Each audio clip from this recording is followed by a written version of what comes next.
दोस्तों नमस्कार, स्वागत है आपका मेरे चैनल नीरज रियलिटी वर्ल्ड में।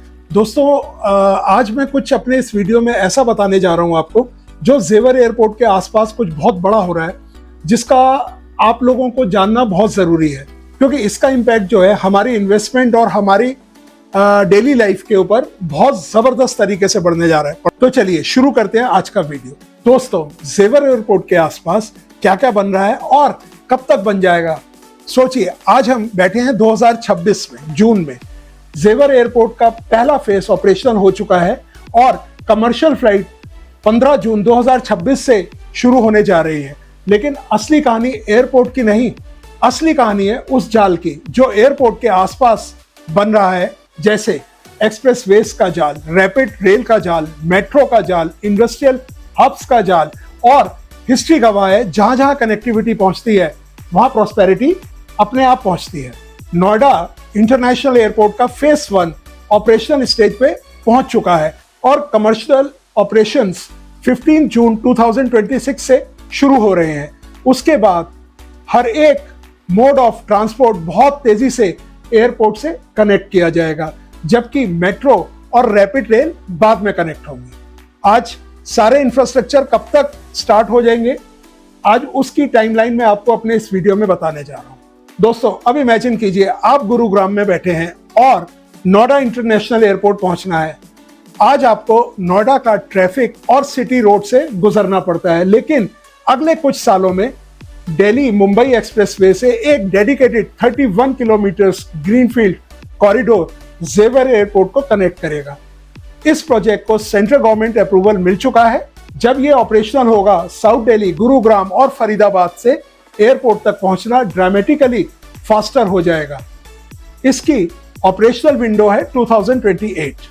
दोस्तों अब कहानी और बड़ी होने जा रही है।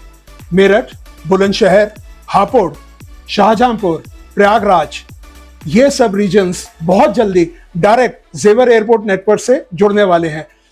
74 किलोमीटर्स का प्रपोज्ड एक्सप्रेसवे गंगा एक्सप्रेसवे को एयरपोर्ट से कनेक्ट करेगा। यह प्रोजेक्ट प्लानिंग और डेवलपमेंट फेज में है और फ्यूचर में वेस्टर्न यूपी के लिए एयरपोर्ट एक्सेस को कंप्लीटली ट्रांसफॉर्म कर सकता है और गंगा एक्सप्रेसवे कनेक्शन एक्सपेक्टेड है 2028 तक।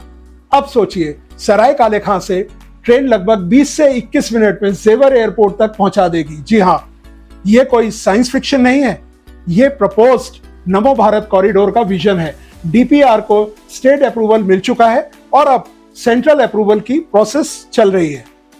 कंस्ट्रक्शन अप्रूवल के बाद टाइमलाइन फाइनल होगी। इसका ऑपरेशनल विंडो एक्सपेक्टेड है अराउंड 2030 तक। दोस्तों अब एयरपोर्ट मेट्रो नोएडा मेट्रो की एक्वा लाइन से एयरपोर्ट तक एक्सटेंड करने की प्लानिंग चल रही है। यह प्रोजेक्ट डेली कम्यूटर्स के लिए गेम चेंजर हो सकता है।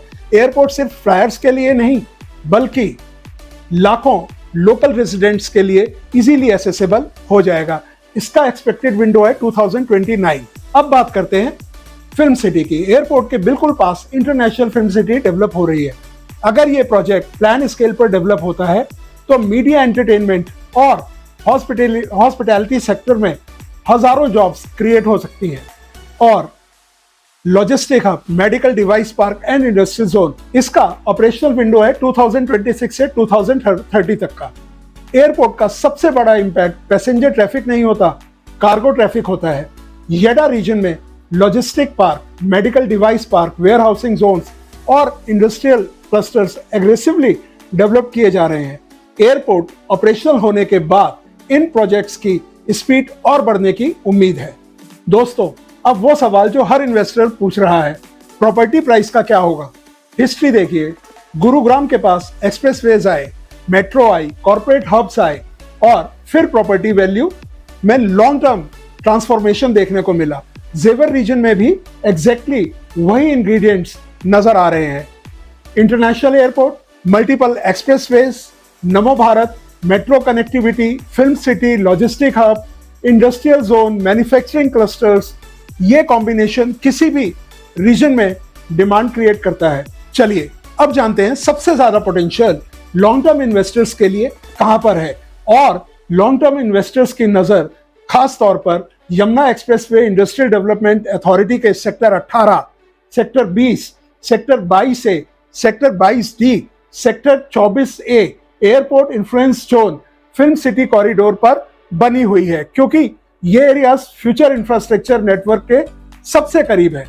आज लोग जेवर एयरपोर्ट को सिर्फ एयरपोर्ट समझ रहे हैं, लेकिन हो सकता है आने वाले 5 साल में लोग कहें एयरपोर्ट तो सिर्फ शुरुआत थी।